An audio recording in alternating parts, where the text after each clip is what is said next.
Hello and welcome back. So for those of you who didn't know, I joined the Boys in the Booth podcast last week to discuss all things fantasy, and if you haven't checked that out, I'll link it below. But afterwards, I thought it'd be fun to rate their teams, give them a grade for how well they've drafted and developed their team over the course of the season, and that's what I'll be doing here. I'll be grading their teams. The hosts, Harper Cotie, Chad Melbourne, and Casey Abrams, have all sent me their rosters and their point weighting scale, so I'll use my fantasy expertise to guess which of them is at the top of their standings, and then at the end, we'll look at their actual standings to see how I did in grading them. So before we get into their rosters, let's first take a look at how their league is set up. So this is a points league, and you can see the point weighting up here. Goals are 4, assists are 3. That's a relatively high number for assists. Power play goals, 1.5. Shorthanded goals, 2 points for shorthanded goals. That's going to come in handy. 1.5 for shorthanded assists as well. You do get some faceoffs and hits and blocks in here, but they're not very heavily weighted. Only 1/4 of a point for blocks and faceoff wins and shots on goal. And that is something to keep in mind as we move forward, because a lot of shot volume guys are a little bit more valuable in categories leagues and in points leagues that weight them a little bit heavier than this. You also have 5 points for a goaltending win, 2 for a shutout, so that's going to change a little bit of the goaltending picture. But this is basically how it breaks down. These are the hosts. When I was on the show, Casey was gone, and so this is from their latest episode where they're breaking down trade talk involving Timo Meier, so I'll link that video down below as well. But let's get into their fantasy rosters, and I'm doing this completely blind. I don't know who's got which team, so we'll just start with the Bratt Pack. So I kept this up just for reference, just so you can see, and we can kind of go through the players here. Jack Hughes, Nick Paul, Jared McCann, Adrian Kempe, Riley Smith, David Pastrnak, Mikey Anderson, Martin Feravari, Eric Chernak, Braden McNabb, Stuart Skinner, Vitek Vanacek, Tony D, Dominic Kubalik, David Krejci, Brandon Montour, Rasmus Sandin, and Demko on IR. So right off the bat, the first things that I notice are, let's talk about the pros. Jack Hughes is an excellent player in fantasy. No matter what your point weighting system is, he's going to get you goals, points, shots, etc. He covers everything really well. And what I didn't know when I first started doing this, it's a keeper league. So that does factor in a little bit more, because Jack Hughes is going to be on your roster for the next couple of years, and he's going to continue this pace that he's put up over the past year and a half or so. On top of that, you also have David Pastrnak here. He is the best winger in the league right now. That's coming from me. I own him in a couple different leagues, and he has been on fire this season. He doesn't even need Marchand and Bergeron to be successful, which is what I assumed in the preseason phase. So there's some excellent building blocks here. You also have Adrian Kempe, who's been on fire since the All-Star break, or even a little bit before that, and he is 3-position eligible, so that does help you with positional flexibility, and there is flexibility all up and down this lineup. Center, left wing, center, left wing, center, left wing, 3-position, 2-position. Your 1-position player is one of the best, David Pastrnak, and that's kind of how I set up my team as well, with Pastrnak being my single-position right winger, and then I kind of tweak everything around him. And then on top of that, you have Riley Smith. Now, I did mention that shorthanded goals are 2. He leads the league with 4 shorthanded goals this year. And then he also has 3 game-winning goals. So when I first looked at this, I'm like, Riley Smith, you could probably find a little bit better on the wire. But after looking at those 2 factors, that does make a lot of sense, and he is an excellent pickup there. The cons that I see here, there's only one elite-ish defenseman. Brandon Montour is definitely an elite defenseman this year. He probably wasn't necessarily drafted as an elite defenseman, and he might have even, well, it's a 20-team league, so he probably didn't get picked up off waivers, but he is the only one. The rest of these guys are hits and blocks D, and that's not necessarily the best way to construct your roster when you're only getting 1/4 of a point for a block and 1/2 a point for a hit. So Feravari is a hits guy, Chernak is hits and blocks, Anderson is a little bit of both, McNabb is a blocks guy. So that's a great way to structure your roster in a categories league if you're trying to corner the market on hits and blocks. But in this particular league format, it's not necessarily the best way to construct your D. The other con that I saw here, centers aren't winning a lot of draws, and they seem to be light on power play points. So you're getting docked for face-off losses, which is going to bring down Jack Hughes' points because he's about 38% in the face-off dot. So he's really not winning any face-offs. You do have Krejci to kind of bump that up a little bit, but he's not one of the elite guys in the league. Nick Paul does win face-offs, but he's not necessarily going to make up for all the face-off losses that Jack Hughes has. Hughes is still going to get a bunch of points. Let's not kid ourselves, but if I'm being nitpicky, there's not a lot of face-off coverage there. Not that you would need a ton of it, but it does get you some weighting, some extra points every day. If you could have, and then he does have a number of centers here that are getting him face-off wins when they're playing wing. So that is a little bit of a benefit. So all in all, I'm giving this a C+, because there's some good bones here on this team. There's some good keepers you can build around. The thought process is relatively there to try to maximize positional flexibility and to try to get some elite players at the top end to boost your roster on a night-by-night basis. There's just not enough on the back end for me. You're missing those two elite defensemen. The goaltending should hold up. Vanacek and Skinner, there's probably better options out there to potentially add a third goaltender while Demko is out. But once Demko comes back, that's a pretty decent goaltending tandem, all things considered. Demko's obviously been off this year, but I'm going with a C+ for the Bratt Pack. Now let's move it on to multiple Scoregasms. And this team, you could start from the top down. Miller, Boone Jenner, Brad Marchand, Alex Ovechkin, Sam Lafferty, Mikko Rantanen, Dougie Hamilton, Shane Gostisbehere, Chris Letang, Victor Hedman, Samsonov, Hellebuck, Krause, Harvey Pinard, Seth Jones, Pionk, Timo Meier, and Matt Murray. So right off the bat, I'm noticing a lot of star power. You have JT Miller, Boone Jenner, Brad Marchand, Ovi, Timo Meier, Mikko Rantanen. All of those guys are excellent options in fantasy. So there's a lot of star power at the top end of the lineup.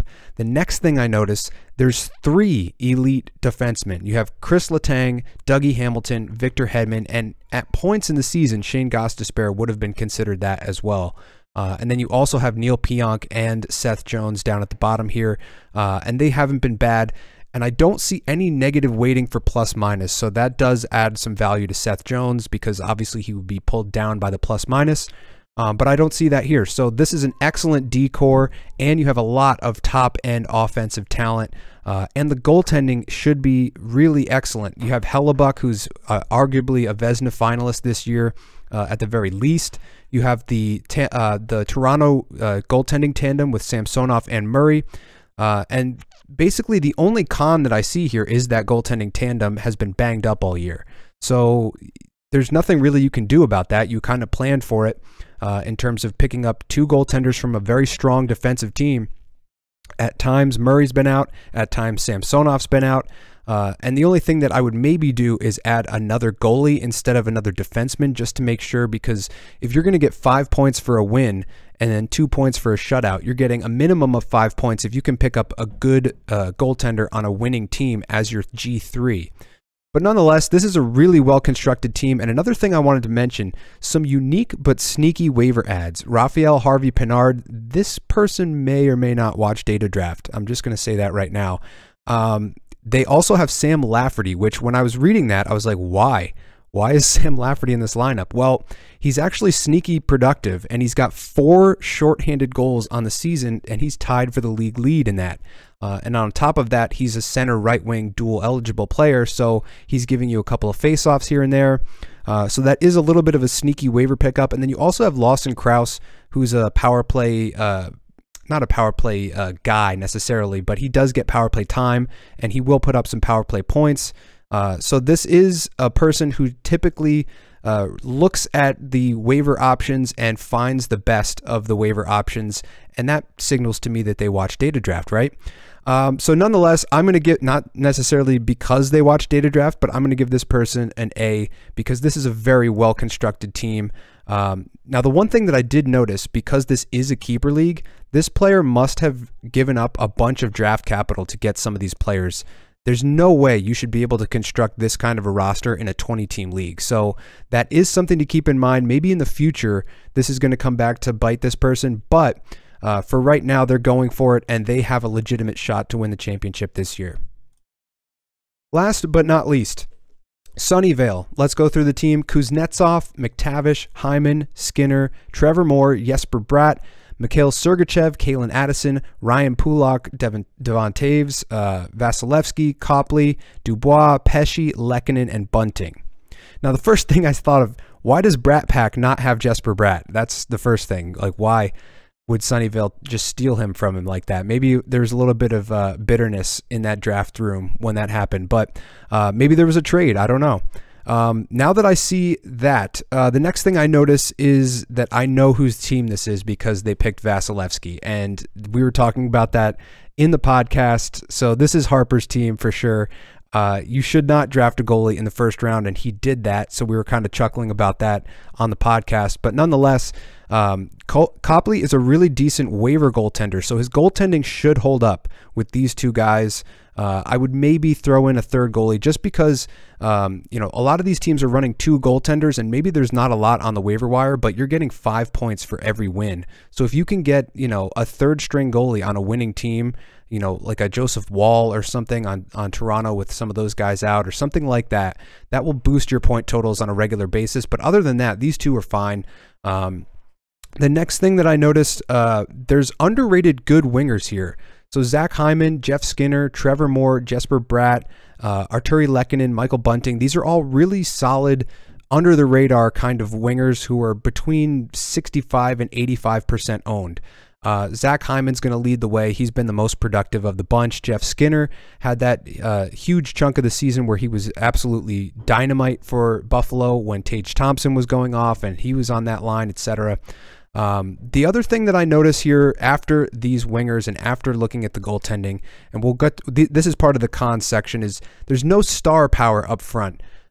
There's some guys with some name value like Kuznetsov, but there's nothing. Dubois is pretty decent as well, but there's nothing like a Brad Marchand. There's nothing like an Ovechkin or a Pasternak or any of these guys to carry your team on a night-by-night basis. So that's going to potentially hold you back from getting where you want to be in terms of fantasy production. And then there's no two elite defensemen either. There's several decent options, but Taves is the only one currently who's quarterbacking a power play right now. And at times Sergachev did as well. But there's no, Victor Hedman, there's no Cale Makar, there's no Adam Fox. There's none of those guys that are going to consistently produce power play points for you. And power play points are weighted. So if you're getting an Adam Fox, for example, with a ton of power play assists, most of his assists are on the power play. So you're getting 4 points for most of his assists, despite the fact that you're only getting 3 for a regular assist. So the fact that you don't have a lot of power play quarterback defensemen, every now and then Sergachev does get on the power play, Taves as well. Some of these guys, Kalen Addison is a power play guy, but he's been healthy scratched in a number of games.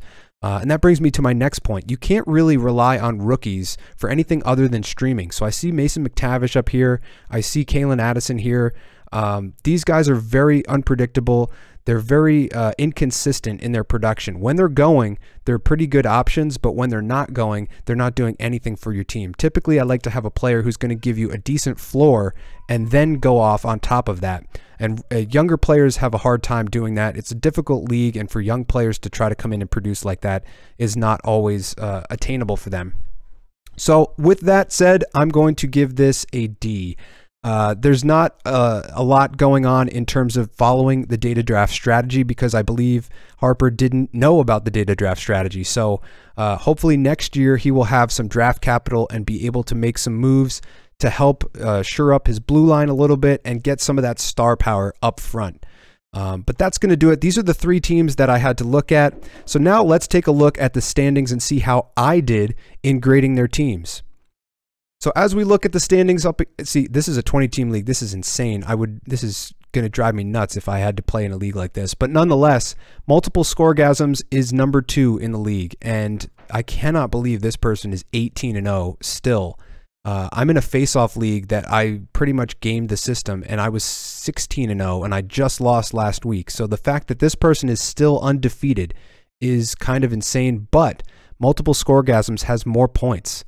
37-98. So in a head-to-head matchup, I don't know. I kind of like Multiple Scoregasms here. And then we look at the other 2. So Bratt Pack Right, that's pretty much where I thought Bratt Pack would be. Mid-pack, a little bit below mid-pack, but right at the same area. You're looking at 556 win percentage, and a lot of players are tied right here. So there is hope for Bratt Pack to potentially get into the playoffs, as a lot of these teams are 10-8 and they're all tied. So if you're facing one of these guys on a week-to-week basis and you can beat them, that will definitely help get you into the playoffs. And then I'm pleasantly surprised with how well Sunnyvale has actually performed at 9-9. That's 500. I gave them a D, but that's actually really good production, despite the fact that I didn't think that the team was that complete. Or rather, I didn't not necessarily think that they were complete. I didn't think they had the star power up front and on the blue line to necessarily be up in the top half of the league here. But there is still hope. At 9-9, with all these teams ahead of you at 10-8, there is still hope to get into the playoffs. Now that I've done this exercise, I'm going to say that Sunnyvale was Harper's team. We already kind of established that. Bratt Pack was Casey's team, and Multiple Scoregasms is Chad's team. And guess which one of the three is a faithful Data Draft viewer? Go figure. But that's going to do it for this one. If you liked this type of content, let me know in the comments. Make sure to check out both my appearance on the Boys in the Booth podcast linked below, as well as their social media pages. They do yeoman's work on Instagram, have some really good discussions to check out. They recently did an episode on Timo Meier trade discussions, so that will be in the description below as well. Remember to like and subscribe and all that crap, and I will see you in the next one. And don't forget to set your fantasy lineups. Cheers.